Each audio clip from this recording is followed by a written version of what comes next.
ភាពត្រឹមត្រូវជាគុណតម្លៃរបស់ប្រជាជនហុងកុងពេលវេលាអាចផ្លាស់ប្ដូរតែយើងជឿជាក់ថាបើមានមនុស្សអាក្រក់តែម្នាក់វាអាចធ្វើឲ្យប៉ះពាល់ដល់ស្តង់ដាររបស់ពួកយើងទៅហើយមិនថាអ្នកធ្វើអីឬជានរណាគ្មានការទទួលយកអំពើពុករលួយជាដាច់ខាតការពារគុណតម្លៃនេះហើយទើបអាចធ្វើឲ្យហុងកុងស្អាតស្អំបានគុណប្រយោជន៍របស់យើងគឺអ្នកនិងក្រុម ICAC កាហ្វេក្តៅខ្ញុំហៅតិចអន្តាលោកកុំមកកាហ្វេក្តៅទេអន្ទីខ្ញុំយកកាហ្វេទៅកអន្តាលោកចង់ថាខ្ញុំជាអ្នកខុសមែនទេលោកជាអ្នកខុសគឺមិនដែលផឹកតែក្តៅទេខ្ញុំមិនដែលហៅរបស់អីក្តៅទេកុំលេងសើចជាមួយខ្ញុំអសោះណាសំទោសមិនអីទេគេផឹករបស់ខ្ញុំចុះរឿងច្រើនមែនណាគេមិនព្រមទទួលកំហុសទៀតឯងហៅកាហ្វេក្តៅមែនខ្ញុំហៅកាហ្វេក្តៅឯងមិនជឿខ្ញុំទេហេតុអីការពារខ្ញុំព្រោះយើងគឺជាមិត្តភក្តិនឹងគ្នាអត់ទេខ្ញុំគួរតែទទួលពេលខ្ញុំធ្វើខុស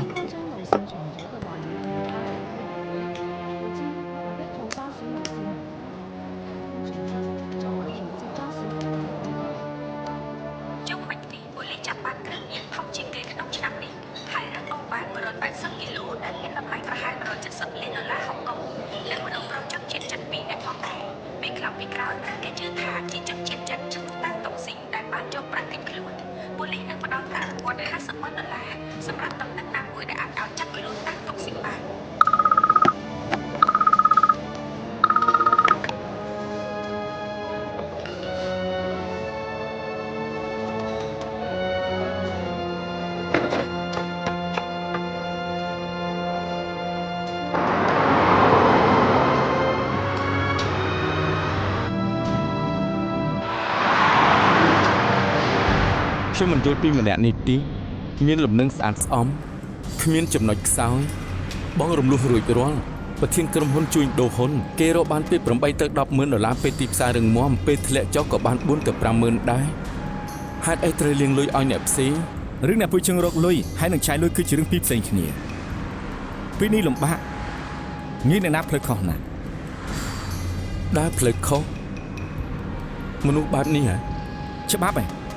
នេះហើយជាបញ្ហារបស់ឯងបើកែច្បាប់បន្តិចម្នាក់ក្នុងរឿងក្តីមុនមិនរករឿងពួកយើងទេណែហាមលោកដៃរឿងរបស់យើងខ្ញុំគ្រាន់តែរំលឹកឯងបន្តិចទេ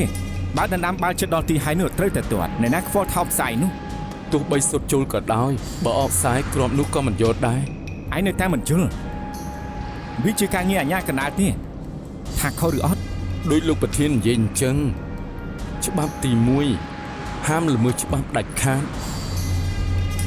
ទុកសម្រាប់ពេលសម្ភារទៅ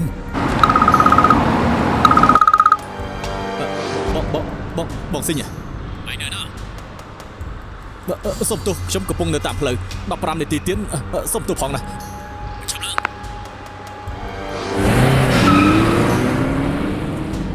មានរឿងហើយគេកំពុងជិះទៅណាមើលភ្លើងស្តុប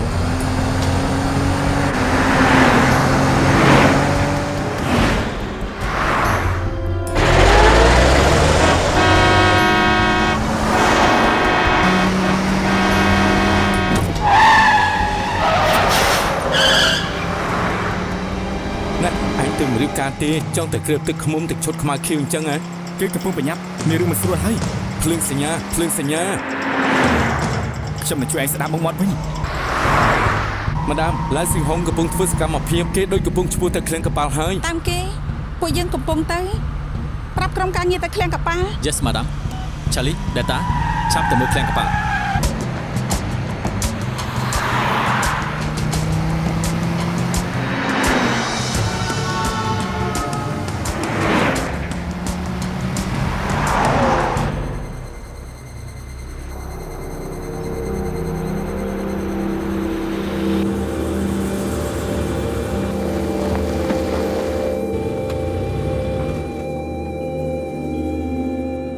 ខ្ញុំនឹងទៅពីមុខគេ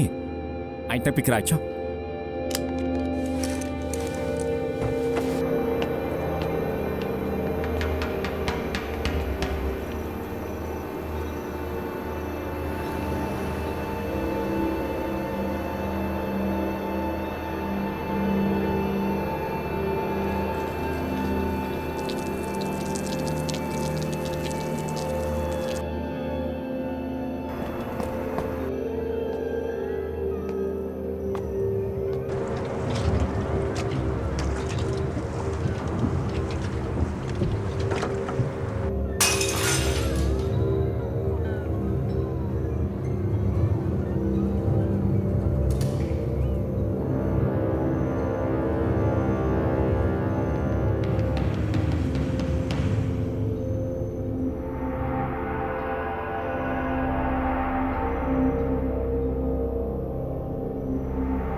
ខ្ញុំនៅក្នុង ខ្ញុំនៅជាន់ទី2 ឯងពិបាកតាមដានណាស់ចង់ឲ្យយើងបរាជ័យចង់លេងសើចនឹងយើងមែនទេបងស៊ីងខ្ញុំអត់ទេខ្ញុំប្រើអស់មនុស្សហើយរកអ្នកផ្សេងលេងបានទៀតហើយមួយទៀតពេលបងសងខ្ញុំភ្លាមបងយកទៅវិញភ្លាមទាំងអស់អ្នកគ្រប់គ្រងកំពុងតែសង្ស័យហើយទោះជាពួកគេមិនសង្ស័យក៏ភ្នាក់ងារហុងកុងពួកគេកំពុងតែត្រួតពិនិត្យដែរលបងណែឡៅស៊ីហ៊ុងកំពុងចរចាហើយ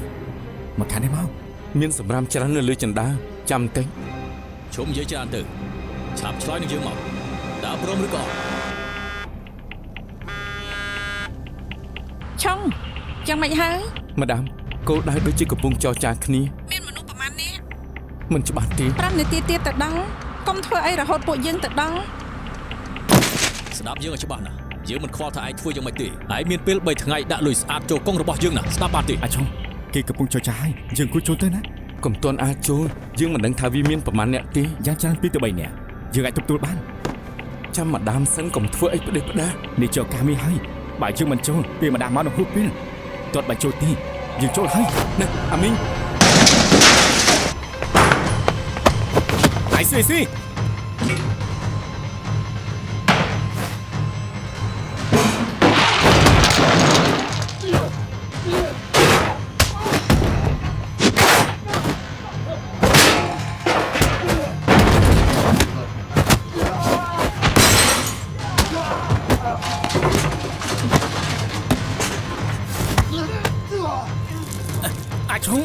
អាឆុងអាមីងអាឆុងអាមីង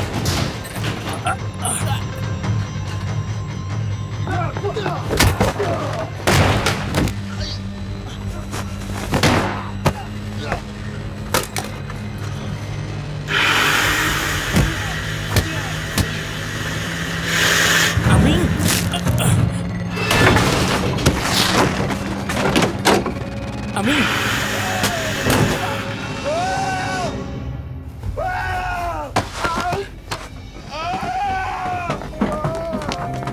ហើយឡានពេន Yes madam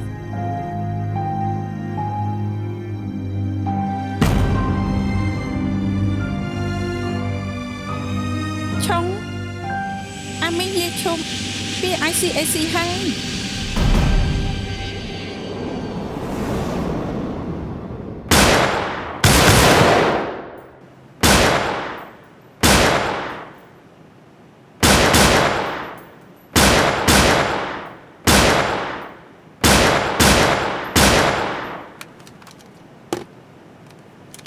នាងជាផ្នែក IT ផ្ទេរពីក្រុម K មកមែនទេ លោកតាំង ឆាប់កាន់កំភ្លើងយ៉ាងនេះផងហ៎ កំភ្លើងអាចការពារខ្ញុំនឹងមករួមការងារបានលោកតាំងលោកមិនចំណាំខ្ញុំទេផាន់ខេកខ្ញុំលេជីនអ៊ី លីជីនអ៊ីខ្ញុំណែនាំឲ្យស្គាល់គេផ្ទេរពីក្រុម K មកលីជីនអ៊ីក្នុងរឿងក្តីនេះយើងមានគោលដៅ2នាក់លីមីងចុងអាយុ56ឆ្នាំប្រធាននាយកដ្ឋានផ្លូវ Highway ទទួលបន្ទុកជួសជុលផ្លូវនៅតំបន់តៃប៉ូចាន់គិន62ឆ្នាំជាអ្នកម៉ៅការពីនាយកដ្ឋាន Highway និងជានាយកក្រុមហ៊ុនវិស្វកម្មស៊ីងហួរគេត្រូវតែងតាំងជាប្រធានការដ្ឋានដើម្បីពិនិត្យមើលគម្រោងក្នុងតំបន់រកសង្ខេបជូនគ្រប់គ្នា បាទលោកមុននេះលីមីងចុងស្នើសុំជួសជុលផ្លូវណៅតៃប៉ូហើយស្នើសុំកញ្ចប់ចំណាយ$2 លានហើយការងារនេះត្រូវបកគលទៅឲ្យក្រុមហ៊ុនរបស់ចាន់គិនពួកយើងទទួលបានដំណឹងអនាមិកមួយក្នុងពេលស្នើសុំថវិកាចាន់គិននិងលីមីងចុងបានជួបគ្នាដោយសម្ងាត់លើស2ដងរួមទាំងនៅប្រទេសចិនផងដែរពួកយើងសង្ស័យថាចាន់គិនបានសោកប៉ាន់លីមីងចុងដើម្បីបានការងារមកគេពួកយើងបានតាមដានពួកគេពីសប្តាហ៍ចាន់គិននិងលីមីងចុងក្រៅពីការប្រជុំនៅការដ្ឋានមិនបានតាក់ទងគ្នាទៀតទេ តាព្រោះតែចាន់គិនបានការងារហើយតែមិនចាំបាច់ជួបគ្នា បើតាមអ្វីដែលយើងមានលីមីងចុងមិនបានដាក់លុយច្រើនទេចំនួនប្រហែលជាប្រមាណ10000ប៉ុណ្ណោះបើនិយាយថាលីមីងចុងសោកប៉ាន់ចាន់គិនដើម្បីបានគម្រោងនោះដូចជាមិនអាចទេ ពេលនេះយើងបានត្រឹមតែទាយថាចំនួនមិនប្រក្រតីទាំងនេះគ្រាន់តែជាសំណែនរបស់លីមីងចុងឲ្យទៅចាន់គិនឲ្យបន្ថយការត្រួតពិនិត្យតែប៉ុណ្ណោះ បើយើងគិតត្រឹមត្រូវពួកគេគួរតែចិត្តជួបគ្នាហើយ ចាប់ផ្ដើមអត់ចាំ អញចេះលេងទេនេះ យ៉ាងម៉េចហ្នឹងយកការ៉ូ យក នោះ ការ៉ូ បា នោះ ន ចាំបាច់បាន អាសំទោសមានរឿងអីមើលគេធ្វើចោះលោកតាចាន់គិនចេញមកហើយ អ ទៀតធ្វើសកម្មភាព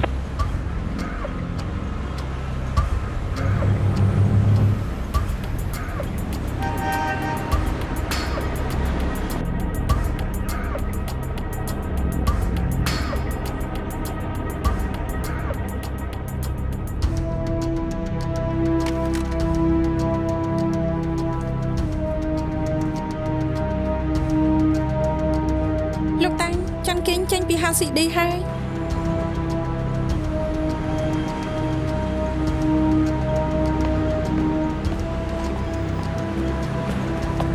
ក្រុមឡានតាមគេ លោកតាពួកយើងជាប់ហើយ លឿនជាងអីណាលឿនជាងអីនេះធ្វើអី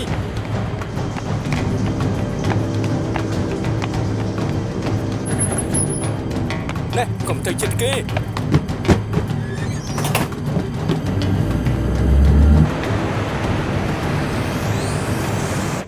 លោកចូលចិត្តស៊ុបបានតើថ្ងៃសៅរ៍នេះចុះអញ្ចឹងត្រៀមគ្រឿងសមុទ្រស្រស់ៗផង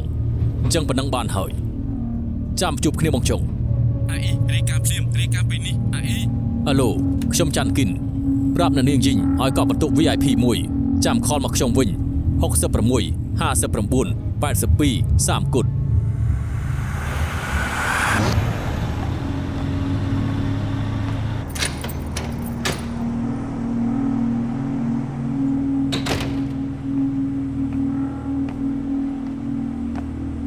អេ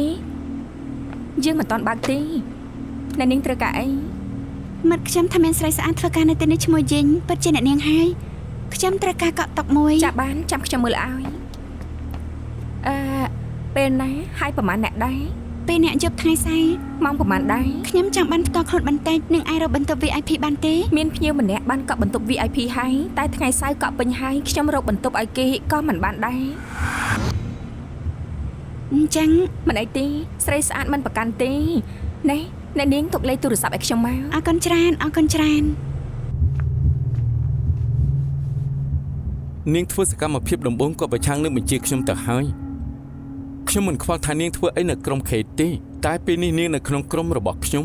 សូមឲ្យនាងចាំច្បាប់ទី ថ្ងៃ 1 សៅរ៍នេះម៉ោង7ចិនកិនហូបអាហារពេលល្ងាចជាមួយលីមីងចុងនៅហាង Happy Together ពួកគេនៅតុលេខ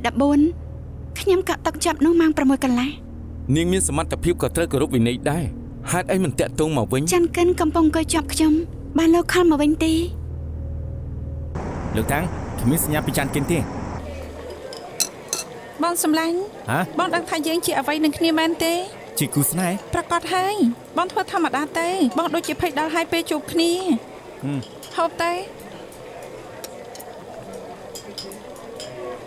ហេតុអីពួកគេមិនទាន់មក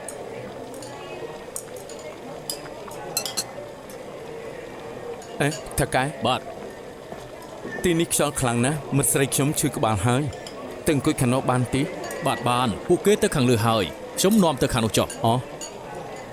មិនអីទេពួកយើងចិត្តរួចហើយអធិស្ឋានថយម៉ាស៊ីនត្រជាក់បន្តិចទៅ បាទបានគ្មានបញ្ហាទេ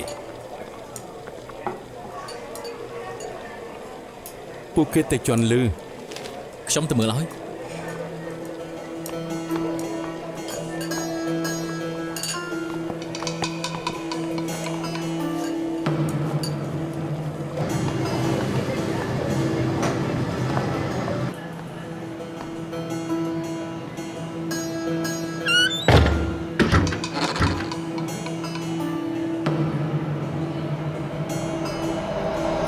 ហូបទៅសម្លាញ់សុំទៅផងផឹកតទៅទៀតទៅខ្ញុំមិនហូបទេ សំតផងលោកនៅជើខុសបន្ទប់ហើយ សុំទៅផង សំតផង សំតលោកពួកយើងថែមឲ្យប្រមាណ10សំតចាំខ្ញុំជូតឲ្យ អរគុណមិនទេបងចុះមកជុលមួយ មកអរគុណហើយដែលមករកខ្ញុំ ពួកយើងធ្វើការជាមួយគ្នាល្អណាស់ពេលនេះបងត្រូវផ្ទេរចេញបើគ្មានបងជួយខ្ញុំទេគ្រប់យ៉ាងមិនរលូននោះទេណា មិនអីទេធ្វើការរបស់លោកទៅខ្ញុំទទួលស្គាល់ថាវាមិនងាយស្រួលទេដូច្នេះលោកត្រូវប្រយ័ត្នបន្តិច ជុលមួយ មកជួលមួយ ហ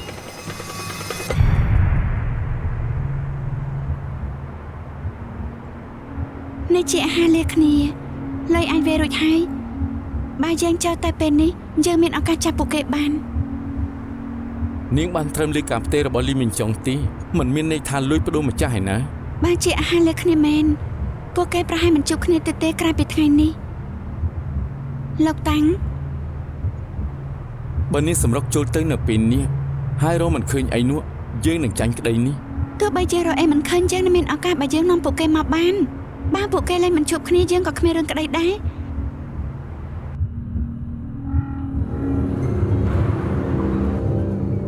ខ្ញុំមិនបានថាធ្វើសកម្មភាពទេ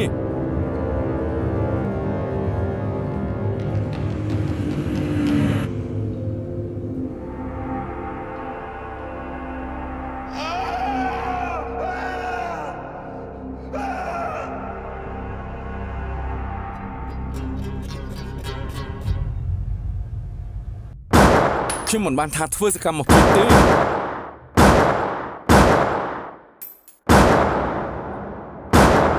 ខ្ញុំរកឃើញវិធីមួយគឺកាយ៉ាងដៃ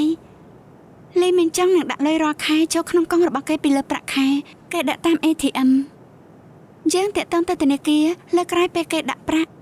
យើងនឹងយកចេញមកហើយរកមើលកាយ៉ាងដៃចាន់គេនៅលើលុយនោះបើយើងរកឃើញយើងអាចប្តឹងបានហើយចំណុចសំខាន់របស់កដាស់ប្រាក់វាធ្វើឲ្យយើងពិបាករកកាយដៃណាស់ក្រោយពីវាឆ្លងកាត់ទូ ATM ហើយទៅដល់បុគ្គលិកធនាគារកាយដៃនោះអាចនឹងយកជាការលែងបានហើយមិនអាចប្រើជាភស្តុតាងបានទេប្រហែលមិនបាន 100% តែនៅមានឱកាសកុំតក់កុហលនៅពេលធ្វើរឿងក្តីប្តីអាពេញគេកាន់តែធ្វើទៅហើយ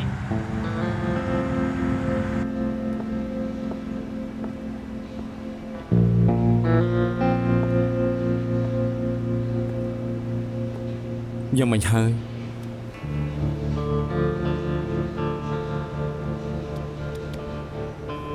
គ្រូប៉ែតនិយាយថាអាចគ្រប់ពេលយើងធ្វើអីមិនបានទេវាកើតឡើងមួយរយៈហើយគេអស់ចាស់ណាស់ដែលមិនបោះបង់កុំបារម្ភអីឈប់បន្ទោសខ្លួនឯងចំពោះរឿងអាមីងទៅក្រោយពីប្រហែលឆ្នាំមកនេះលោកបានរៀនសូត្រហើយដូចខ្ញុំអញ្ចឹងលោកគួរតែបំភ្លេចដែរទៅ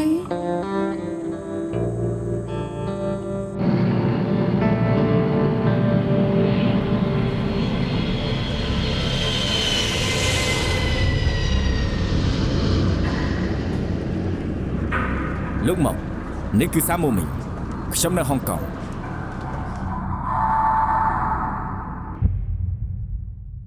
អរគុណដែលចំណាយពេលដ៏មានតម្លៃខ្ញុំសង្ឃឹមថាយើងនឹងអាចធ្វើការជិតស្និទ្ធជាមួយគ្នាដើម្បីកម្ចាត់និងការពារបទល្មើសអរគុណ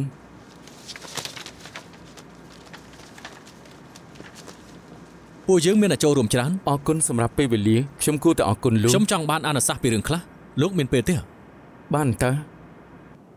ធនាគារវិញតាបានរាយការណ៍ថាមានគណនីមួយទទួលប្រាក់ច្រើនមិនស្គាល់ប្រភពហើយត្រូវដកភ្លាមគណនីនោះគ្មានសកម្មភាពទៀតទេ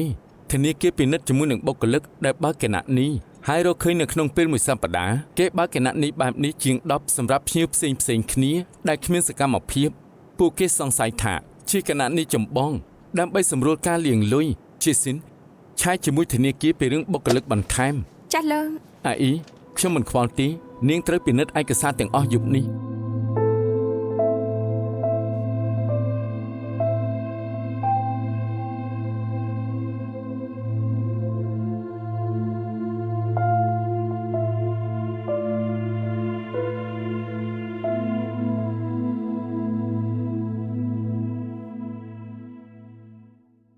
គណនីធនាគារវិញតាដែលចង់ឲ្យយើងពិនិត្យជារបស់ជនជាតិចិនម៉ាឡេម្នាក់ឈ្មោះថា Steven Kok បុគ្គលិកធនាគារដែលបើកគណនីឲ្យគេគឺហ្វុងឈីសាំងគួរឲ្យចាប់អារម្មណ៍ក្នុងពេលមួយសប្តាហ៍គេបានបើក17គណនីអតិថិជនទាំង17នាក់មកពីអាស៊ីអាគ្នេយ៍ឬចិនគ្មាននរណាម្នាក់មកវិញក្រោយពីបើកកុងហើយទេសើវាពិតជាកុងសម្រាប់លាងលុយមិនខានទេ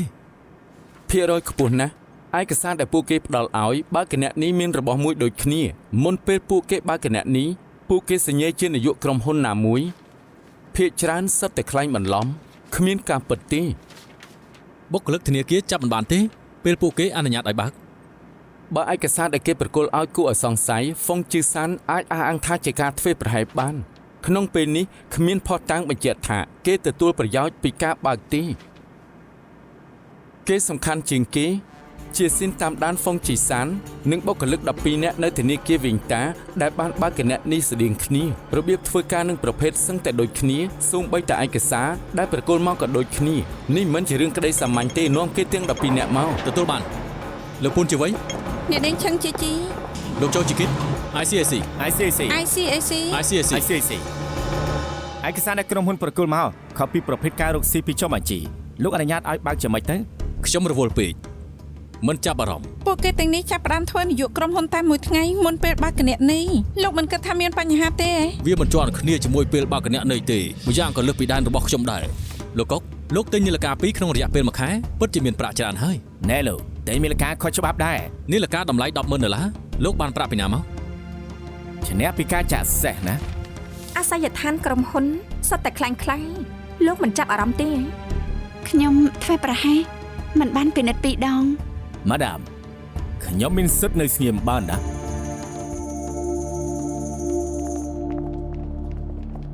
អស្ចារ្យមែនពួកគេសុទ្ធតែមានចម្លើយសមហេតុផលអ្នកណាជឿថាគ្មានអ្នកបង្រៀននោះ បុគ្គលិកធនាគារប្រមាណអ្នកបើគណៈនេះមិនប្រក្រតីជាង130ប្រកាសណាស់ថាមានអ្នកនៅពីក្រោយ ក្រុមហ៊ុនលេងលុយ ការរៀបចំបានល្អិតល្អន់អ្នកនៅពីក្រោយពិតជាជំនាញ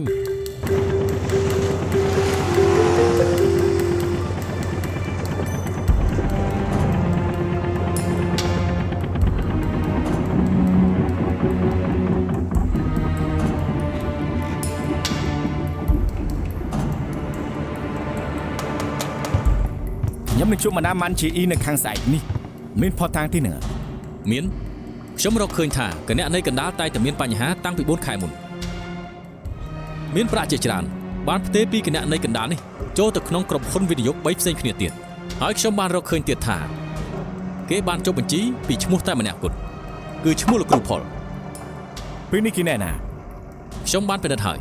គេហោះទៅអឺរ៉ុបពីអាទិត្យមុនប្រើលុយលុកមកដើម្បីធ្វើការងារក្រៅពិតជាត្រូវចាប់បានរឿងនៅត្រង់ថាគេទទួលកំហុស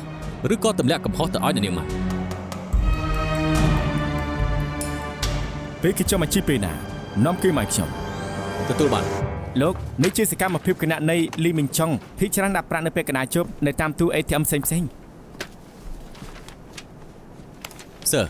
វាសុទ្ធតែចិត្តព្រំដែន មើលម្ដងទៀតពេលដែលលីមីងចុងដាក់ប្រាក់និងពេលដែលគេឆ្លងដែន នេះជាកំណត់ត្រាឆ្លងដែនរបស់ចាន់គិននិងលីមីងចុងនៅថ្ងៃទី7ខែ3និងថ្ងៃទី12ខែ4ពួកគេត្រឡប់មកវិញម៉ោង 1:22 នាទីពីលោកម៉ាចៅហើយដាក់ប្រាក់ម៉ោង 1:47 នាទី នៅថ្ងៃ1ខែ5និងថ្ងៃ17ខែ6ពួកគេមកវិញម៉ោង2កន្លះតាមលោកម៉ាកៅហើយដាក់ប្រាក់ម៉ោង 2:55 នាទី ៗម្ដងទៀតថ្ងៃទី20ខែ7ពួកគេត្រឡប់មកវិញម៉ោង10ជប់តាមវូឡូហើយដាក់ប្រាក់ម៉ោង 10:22 នាទី ពួកគេមិនបានទៅម៉ាកៅតែគេដាក់ប្រាក់រាល់លើពេលត្រឡប់មកវិញមានតែពេលគេចេញពីហុងកុងមិនពេលលុយផ្ដុំម្ចាស់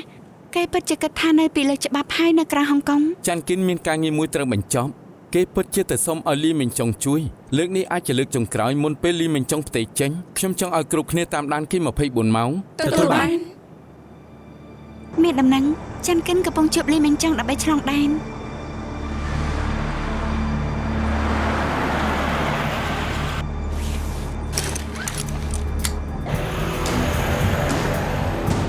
រក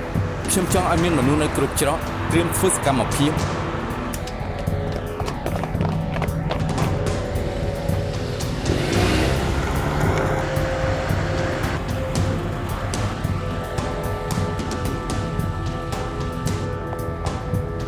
រកកុំឲ្យរំលងច្រកមួយណាឲ្យសោះខ្ញុំចង់បានទាំងអស់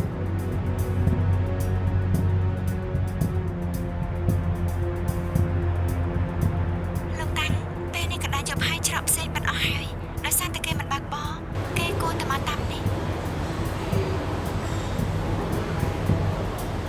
លោកតាំងពួកគេអាចដេកមកយប់ទេ ទេពួកគេជិះបានតែថ្ងៃទីចាំទីនោះបន្តិចទៀតទៅ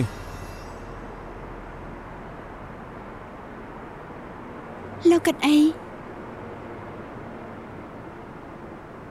តែមកសាន ពេលយប់ ពេលនោះនាងស្អាតណាស់សក់នាងវែងគួរឲ្យស្រឡាញ់ណាស់តែនាងតែងតែធ្វើបែបនេះរហូតឆ្ពោះទៅមុខជានិច្ចមិនដែលរៀតថយទីនាងជាមនុស្សស្រីតែម្នាក់នៅក្នុងក្រុមតែនាងមិនព្រមសម្រាកទីរហូតដល់ពួកយើងឡើងដល់កំពូល ជាមនុស្សស្រីមានបញ្ហាអីខ្ញុំគ្រាន់តែចង់ឃើញព្រះអាទិត្យរះប៉ុណ្ណោះខ្ញុំចាំបានខ្ញុំចង់នាំលោកតាមផ្លូវកាត់វាលឿនជាងតែលោកមិនព្រមស្ដាប់ហើយឲ្យគេគ្រប់គ្នាដើរតាមផ្លូវធំខ្ញុំរករឿងលោករហូតតែលោកមិនរវល់នឹងខ្ញុំហើយធ្វើជាមិនលឺលោកនៅតែដើរទៅមុខហើយកាន់ពិលខ្ញុំគិតថាលោកពិតជាគ្មានឈាមជាអ្នកកីឡាអីសោះ មិនមែនតែពេលនោះទេពេលនេះក៏ដូចគ្នា អញ្ចឹងពេលនេះខុសគ្នា ខុសយ៉ាងម៉េច កាលពីមុនខ្ញុំស្មានថាលោកខូចជ្រូកតែពេលនេះខ្ញុំចាប់ផ្ដើមឲ្យតម្លៃព្រោះលោកគ្រាន់តែចង់ឲ្យគ្រប់គ្នាមានសុវត្ថិភាពប៉ុណ្ណោះលោកធ្វើពុតជាមិនលឺខ្ញុំលោកពូកែអត់ធ្មត់ ចង់សុំទោសខ្ញុំមែនទេ គិតច្រើនពេកហើយ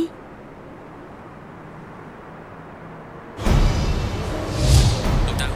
លីមិនចង់មកវិញហើយគេជិតឆ្លងព្រំដែនហើយគ្រប់គ្នាត្រៀមខ្លួន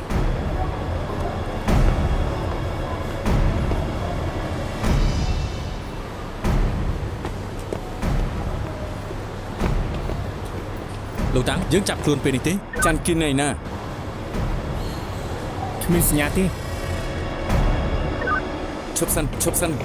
បើលីមិនចង់មកវិញចាន់គិនគួរតែចិត្តបង្ហាញខ្លួនហើយឯងមកខាងនេះជួយគ្រប់គ្រងពួកយើងរកអាទឿចាំដល់ចាន់គិនចេញមកវិញ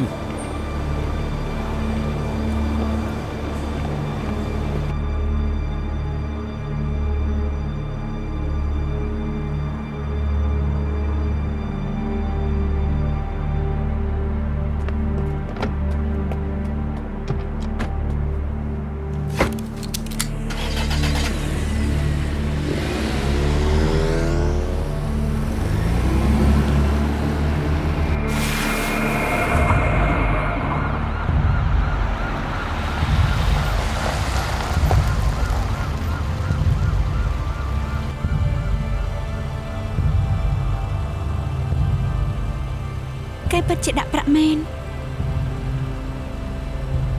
លីមិនចង់ទៅទូ ATM មានសញ្ញាពីចាន់គិនទេ មិនតាន់ទេ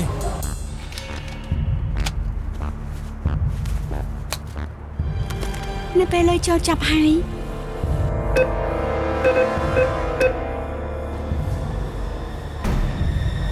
ចាន់គិតមកហើយ ចាប់ផ្ដើម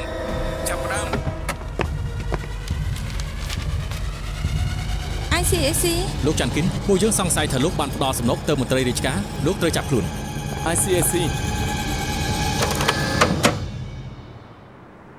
លោកលីមិនចង់ពួកយើងសង្ស័យលោកពីបទទទួលសំណុកក្នុងនាមជាមន្ត្រីពេលនេះលោកត្រូវចាប់ខ្លួន លីមីងចុងប្រធាននាយកដ្ឋានផ្លូវ Highway ត្រូវបានរកឃើញថាមានកំហុសមាត្រាទី4ចំណុច 2A ច្បាប់ស្តីអំពីការសូកប៉ាន់ចាន់គិននាយកក្រុមហ៊ុនវិស្វកម្មស៊ីងហ្វូ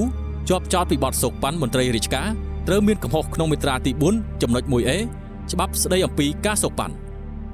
អរគុណលោកចន មិនអីទេលោកធ្វើរឿងទាំងអស់ហ្នឹងខ្ញុំគ្រាន់តែធ្វើរឿងឆ្លាតប៉ុណ្ណោះនៅក្នុងស្រោមសបុតដែលមានกระดาษប្រាក់លោកគិតថាចង់រក DNA របស់ចាន់គិនដៃគូថ្មីរបស់លោកពិតជាជួយលោកបានច្រើនពិតមែន អរគុណលោកណាស់ដែលបានជួយ អូខេអញ្ចឹងខ្ញុំទៅសិនហើយបាយបាយ ហើយយ៉ាបាយ ហើយយ៉ាអីខ្ញុំខ្លាចលោកឃ្លានពេលចេញពីតុលាការ ខ្ញុំប្រមាននាងហាមនិយាយពីរឿងអតីតទៀតមិនអញ្ចឹងខ្ញុំខឹងហើយ គិតមើលសិនប្រផាន់ខេក ណែមួយនេះឲ្យខ្ញុំហ៎ ខ្ញុំទិញតែមួយទេអូដើម្បីអបអរយើងហូបអីជាមួយគ្នាទៅ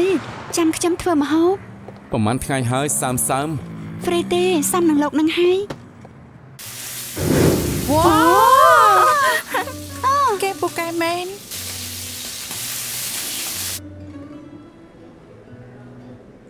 លោកតាំងខ្ញុំឮថាគេល្បីណាស់ការនៅវិទ្យាល័យមើលទៅគេពិតជាលុយណាស់ ដោយ Gordon Ramsay អញ្ចឹង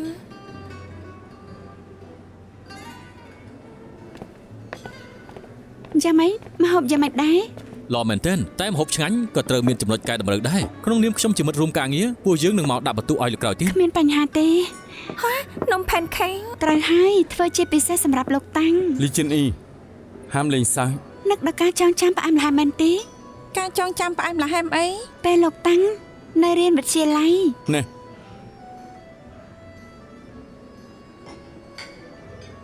ការចងចាំដែលរលាយបាត់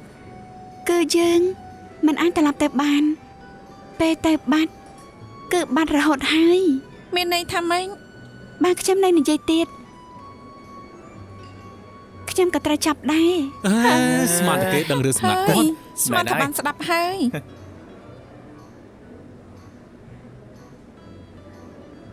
អេតែបន្ទប់ទឹកអេចាំខ្ញុំទៅជាមួយ តែប្របាទជាភៀនទេប៉ាអាចធ្វើបាន ហេតុនេះទើបខ្ញុំត្រូវទៅជាមួយលោកប៉ា អើយប៉ាធ្លាប់ដកកូនទៅបន្ទប់ទឹកពេលកូននៅតូចដល់ពេលនេះឯងធំហើយឲ្យមនុស្សចាស់រក្សាកិត្តិយសផងទៅហ៎អូខេ អញ្ចឹងដើរមួយណា អូបាទ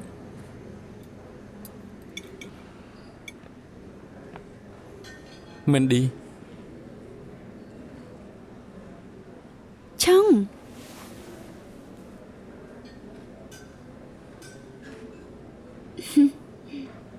មកវិញពេលណា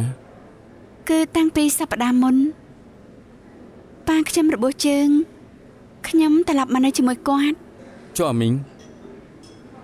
គេគឺញៀនជាមួយនឹងការងារហោះហើរគ្រប់ទីកន្លែងពេលខ្លាំងខ្ញុំមិនទាំងដឹងថាគេនៅណាផង ពេលនេះគេកំពុងធ្វើអីដែរ លោកជាអ្នកស្គាល់គេច្បាស់បើគេមិនចង់និយាយអ្វីនោះទេខ្ញុំមិនសួរទេ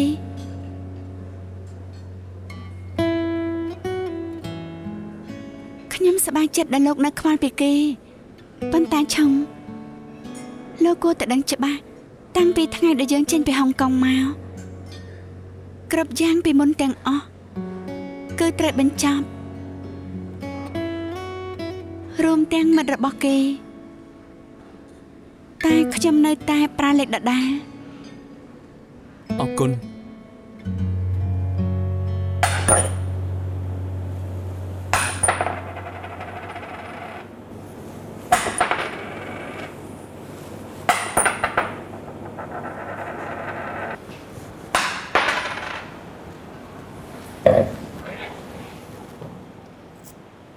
មិត្តស្រីពីមុននេះ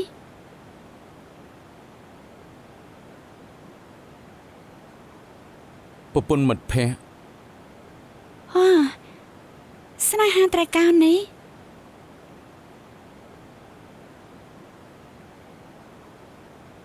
មិនម្នាក់នេះធ្លាប់ជាដៃគូរបស់ខ្ញុំបើគេមិនចាក់ចេញទេវាអាចមានភាគរយខ្ពស់ដែលយើងធ្វើការជាមួយគ្នាដល់ពេលនេះ មានរឿងអ្វីកើតឡើង គេចាក់ចេញក៏ព្រោះតែការសម្រេចចិត្តរបស់ខ្ញុំ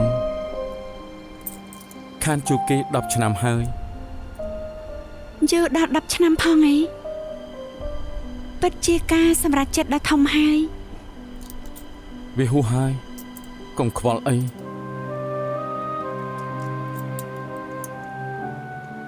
របស់អី ហ្គេមដែលពួកយើងធ្លាប់លេង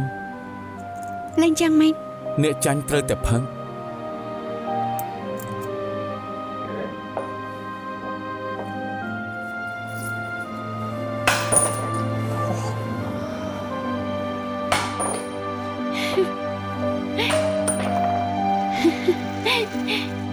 ឆាប់ឡើង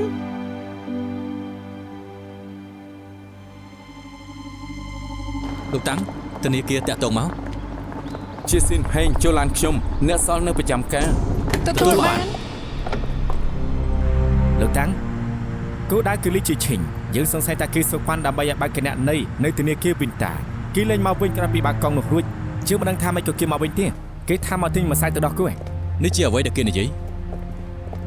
ពួកគេតែងទៅកន្លែងដែលគ្មានមនុស្សហើយរកអ្នកដែលរៀនមិនសូវខ្ពស់ដើម្បីបើកគណនីហើយសង្ឃឹមថាពួកគេមិនត្រឡប់មកវិញ លោកខ្ញុំបកគលឲ្យលោកហើយ អរគុណ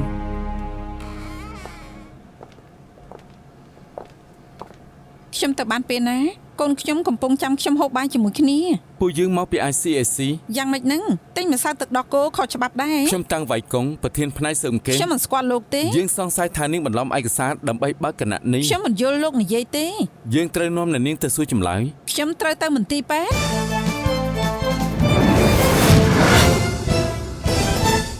យើងនិយាយពីរឿងក្តីវិញដំបូងឡើយយើងទទួលបានសម្បត្តិអនាមិកមួយដែលមានអក្សរតែប្រមាណជួរតែប៉ុណ្ណោះនិយាយពីមន្ត្រីរាជការដែលតាក់ទងជិតស្និទ្ធជាមួយក្រុមអ្នកម៉ៅការហើយពួកគេតែងតែទៅដើរលេងនៅឯប្រទេសចិនគ្មានព័ត៌មានផ្សេងទៀតនោះទេគេមិនបាននិយាយថាយ៉ាងម៉េចនោះទេវាខុសពីការប្តឹងធម្មតាចំពោះការប្តឹងធម្មតាយើងអាចមានលទ្ធភាពទាញយកព័ត៌មានលម្អិតពីអ្នកប្តឹងនោះបានតែនេះដោយសារតែក្តីនេះជាសម្បត្តិអនាមិកដូច្នេះហើយទើបយើងចំណាយពេលនិងធនធានអស់ជាច្រើនដើម្បីកាត់ន័យពីគ្រប់តួអក្សរនៅក្នុងសម្បត្តិក្រោយពីការវិភាគរបស់មេក្រុមយើងហើយនោះយើងរកឃើញថាបុគ្គលិករបស់ក្រុមហ៊ុនម៉ៅការធ្វើជាមនុស្សកណ្ដាលនាំសាររវាងភាគីទាំងពីរក្នុងពេលស៊ើបអង្កេតរបស់យើងពួកយើងបានរកឃើញថាសឹងតែរាល់ថ្ងៃក្រុមហ៊ុនម៉ៅការនាំមន្ត្រីម្នាក់នេះទៅហាងធម្មតាឬក៏ហាងទំនើបដើម្បីញ៉ាំអាហារថ្ងៃត្រង់ហើយគេតែងតែចេញលុយជានិច្ចនៅពេលនោះមន្ត្រីរាជការនេះឬខ្ញុំគួរហៅថាជាជនស៊ីវិលនេះតែងតែទៅប្រទេសចិនជាមួយនឹងក្រុមម៉ៅការដើម្បីសប្បាយក្នុងរយៈពេល1ថ្ងៃទៅ2ថ្ងៃក្រោយមកមន្ត្រីរាជការនេះតែងតែដាក់ប្រាក់ចំនួនប្រែប្រួលពីរាប់ពាន់ទៅរាប់ម៉ឺនដុល្លារថែមទៀតផងទៅក្នុងកុងផ្សេងគ្នានៅក្រោមឈ្មោះរបស់គេថែមទៀតផងការស៊ើបអង្កេតរបស់យើងបានបង្ហាញថាមន្ត្រីរាជការម្នាក់នេះគ្មានប្រភពចំណូលផ្សេងទៀតនោះទេនេះហើយទើបយើងមានហេតុផលដើម្បីសង្ស័យទៅលើគេថាលុយទាំងនេះត្រូវក្រុមហ៊ុនម៉ៅការជាអ្នកផ្គត់ផ្គង់ឲ្យគេជាសំណូកឲ្យមន្ត្រីរាជការម្នាក់នេះដើម្បីឲ្យគេធ្វើការយោគយល់ដល់ពួកក្រុមម៉ៅការពេលដែលមន្ត្រីនេះត្រូវបានផ្ទេរយើងរំពឹងថាអ្នកម៉ៅការនឹងផ្ដល់លុយសំណូកដល់គេម្ដងទៀតនេះគឺជាពេលដែលយើងត្រូវធ្វើសកម្មភាពក្នុងអំឡុងពេលស៊ើបរបស់យើងក៏រកឃើញថាមន្ត្រីនេះកំពុងតែកាន់គម្រោងខ្ទង់តម្លៃរាប់លានដុល្លារហើយគេក៏នឹងប្រគល់ឲ្យក្រុមហ៊ុននោះផងដែរបើតាមស្ថានភាពនាយកដ្ឋានពាក់ព័ន្ធបានពិនិត្យមើលការប្រញាប់របស់គម្រោងហើយក៏បានសម្រេចផ្អាកគម្រោងនោះសិនហើយនាយកដ្ឋានដែលពាក់ព័ន្ធបានផ្ដល់ជាអនុសាសន៍ឲ្យបុគ្គលិករបស់ពួកគេមិនឲ្យតាក់ទងជិតស្និទ្ធឬក៏ញឹកញាប់ជាមួយអ្នកម៉ៅការទាំងអស់នោះទេហើយជៀសវាងការជួបជុំផ្សេងឬក៏ទៅដើរលេងជាមួយនឹងគេដើម្បីជៀសវាងចំនួនអត្ថប្រយោជន៍ឋានៈមន្ត្រីរាជការម្នាក់នេះធ្វើឲ្យគេមិនចាំបាច់រក្សាទំនាក់ទំនងញឹកញាប់ជាមួយនឹងពួកអ្នកម៉ៅការនោះទេបញ្ហាតាក់ទងនឹងការងារទូទៅបុគ្គលិករបស់គេអាចដោះស្រាយបានហេតុនេះហើយយើងកាន់តែសង្ស័យថាមន្ត្រីរាជការម្នាក់នេះទទួលសំណូកខ្ញុំចាំបានថានៅថ្ងៃប្រតិបត្តិការក្រុមការងាររបស់យើងបានប្រចាំការតាមច្រកផ្សេងក៏ព្រោះពួកយើងមិនបានដឹងថាមន្ត្រីរាជការនិងអ្នកម៉ៅការនេះនឹងឆ្លងដែនទៅប្រទេសណាហើយទៅកន្លែងណានោះទេនៅពាក់កណ្ដាលយប់ពេលដែលយើងឃើញមន្ត្រីរាជការនេះត្រឡប់មកហុងកុងវិញយើងក៏សម្រេចចិត្តចូលដើម្បីចាប់ខ្លួនគេហើយយើងក៏រកឃើញថា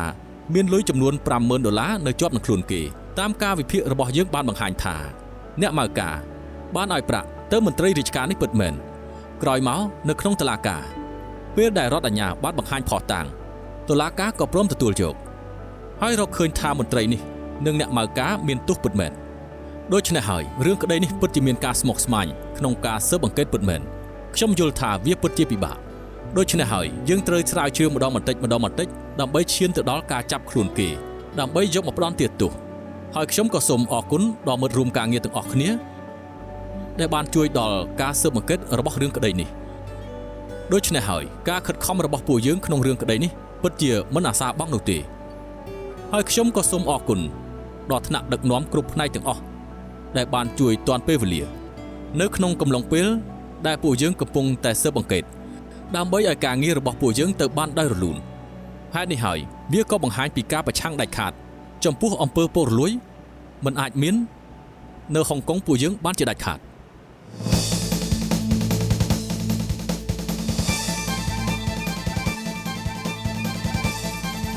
ក្នុងពេលបំពេញភារកិច្ចមន្ត្រីរាជការត្រូវតែដឹងពីអន្ទាក់បែបនេះការទទួលប្រយោជន៍ដោយដោះដូរនឹងការផ្ដល់កុងត្រាដល់អ្នកម៉ៅការជាការប្រឆាំងនឹងច្បាប់ការកំសាន្តលើសលប់នឹងការទទួលប្រយោជន៍និងប៉ះពាល់ដល់ការងារប្រចាំថ្ងៃហើយអាចខុសច្បាប់បាន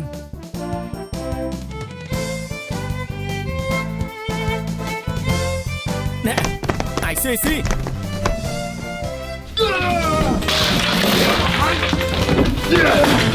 啊！